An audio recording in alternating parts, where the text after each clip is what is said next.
The struggling girl's journey.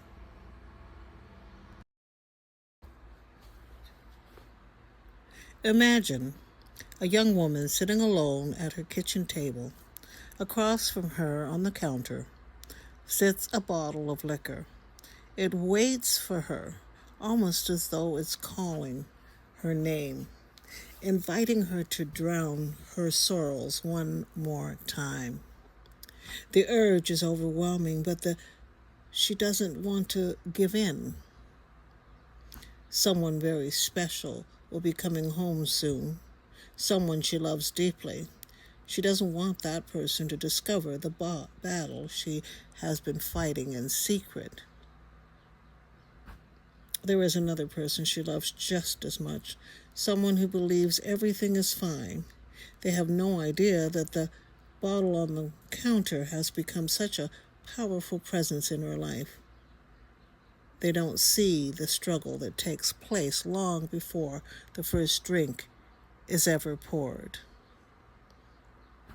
Tears slowly roll down her cheeks. She feels guilty. She feels ashamed. She wonders what is wrong with her. Worst of all, she feels completely alone. The bottle keeps calling.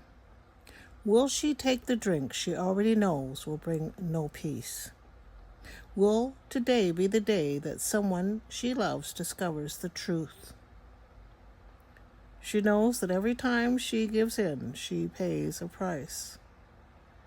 Little by little, she loses herself.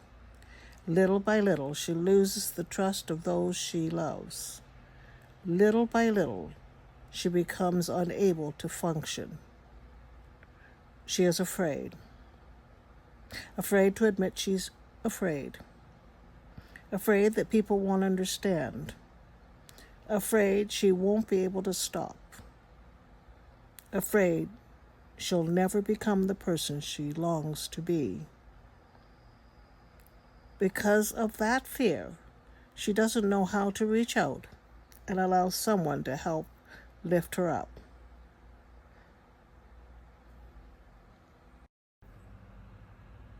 How does she get past the fear? It isn't easy. I can imagine the thoughts racing through her mind. What is wrong with me? Why can't I stop?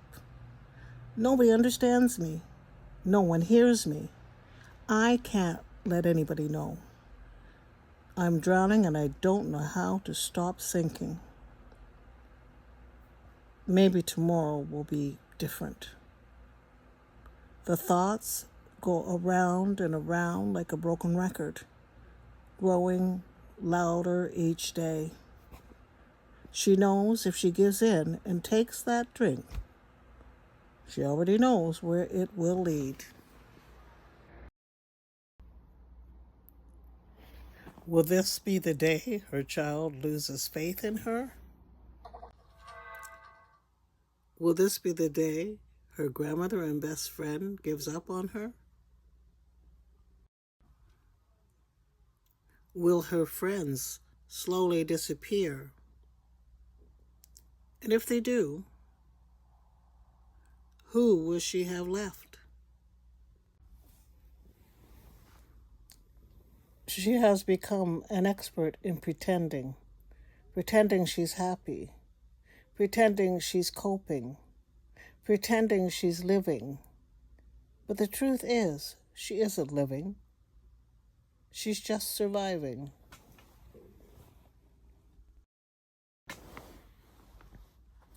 Fear, shame, guilt, and addiction have backed her into a corner.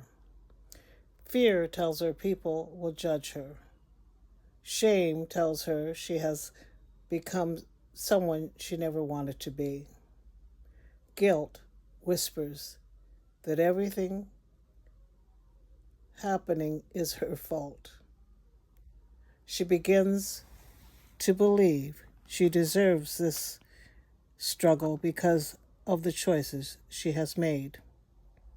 She only sees the woman she believes she has become. Yet every now and then, moments of courage would appear. For a brief moment, she would find the strength to reach out and ask for help. But those moments often lasted only a short while before fear took over once again. The battle was still raging within her, and now there was something new to fear. She was surrounded by people she didn't know. How could she trust them? Why would they want to help someone like her? How could they possibly understand what she was going through? Her mind became a battlefield. Help me. No, you can't help me. I'm not worthy of being helped. How can you help me when you don't even know me? What if you judge me? What if I fail? I'm afraid. Back and forth she went, torn between desperately wanting someone to save her and believing she had to fight the battle alone. Fear kept telling her to stay silent. Hope kept whispering, reach out one more time. Every day she had to decide which voice she would listen to. How do I know? Because I was once that girl.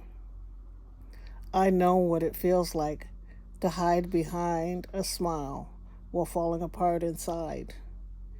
I know what it feels like to make promises to yourself in the morning and break them before the day is over.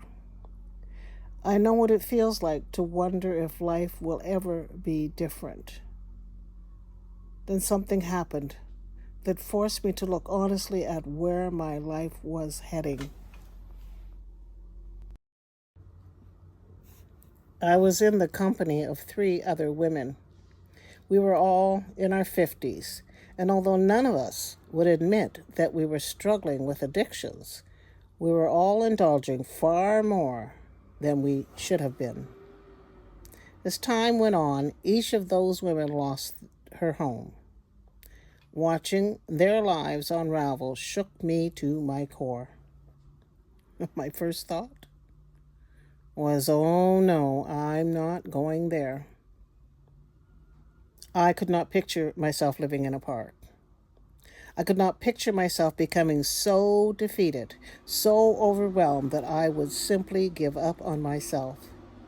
That was not the life I wanted. I cared about those women, but I knew I did not want my story to end the way theirs had. I knew my daughter knew I drank, but I didn't know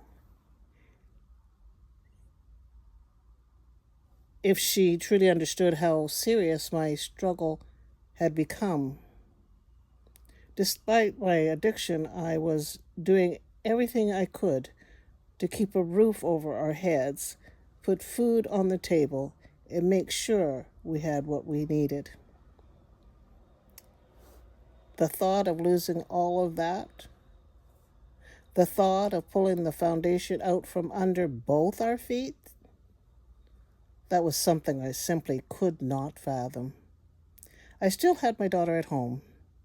I could not allow myself to continue down a path where I might lose everything that mattered most.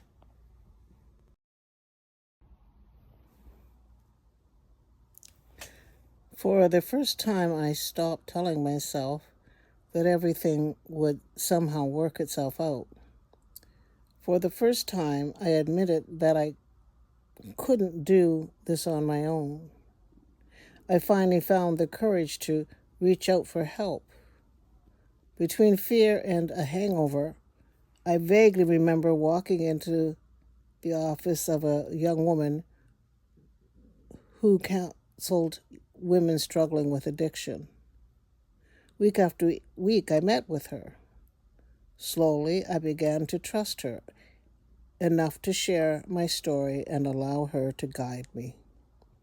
She helped me begin putting the pieces of my life back together. But there was one thing neither of us could change on our own. As much as I wanted recovery, I simply wasn't getting it. I couldn't stay clean and sober for 24 hours, even when I sincerely promised myself that I would.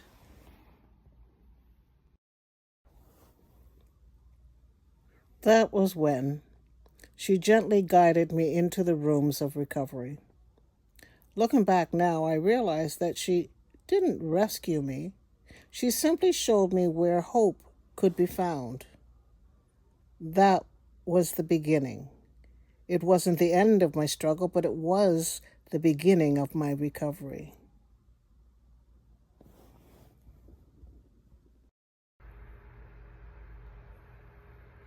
One day, I became so tired that I was too tired to keep being afraid.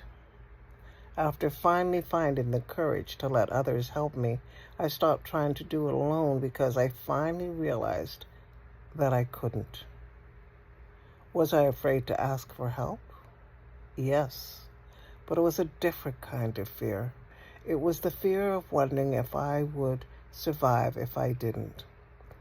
Somehow I did. I made it because I finally realized that I mattered. I was worth fighting for. My life had value. When I reached out and took the hand of those who were willing to help me, I discovered something that surprised me. They truly cared. They didn't judge me. They didn't condemn me. They believed in me until I couldn't, until I could believe in myself. Slowly, one day at a time, they helped me become the woman I was always meant to be. I learned that I didn't have to control everything. I learned to accept guidance. I learned to trust. I learned to ask for help without feeling ashamed. Most importantly, I learned to hope again.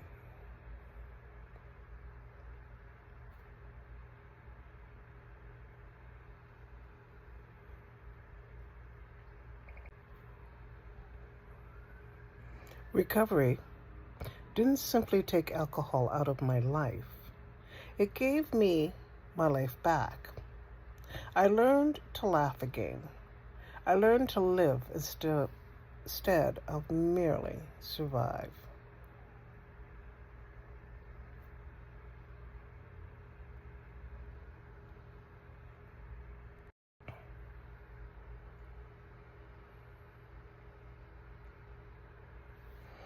I became present for my daughter, for my family, and for myself. I discovered gifts I thought had been lost forever. I recorded a CD. I opened a child care center for a time.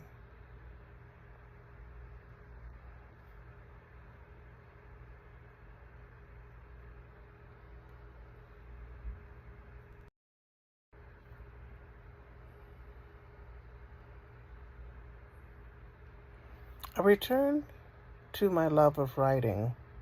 Today I'm writing not one book, but four, each one sharing hope with others who may still be struggling. My pain became my purpose.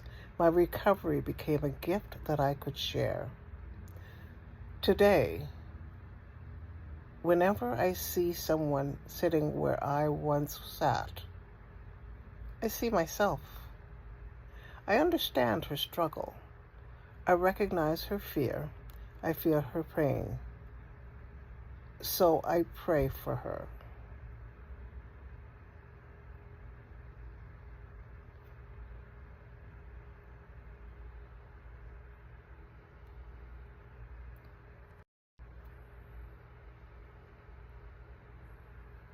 I pray that she finds the courage to fight for herself. I pray that she discovers the strength to take one more step. I pray that she accepts the hand that is reaching toward her. I pray that one day she realizes, just as I did, that she is worthy of love, worthy of healing, worthy of a new beginning. Most of all, I pray that she no longer allows addiction to hold her hostage, but instead discovers the freedom, hope, healing, and joy that are waiting for her. Because if recovery could change my life, it can change hers too.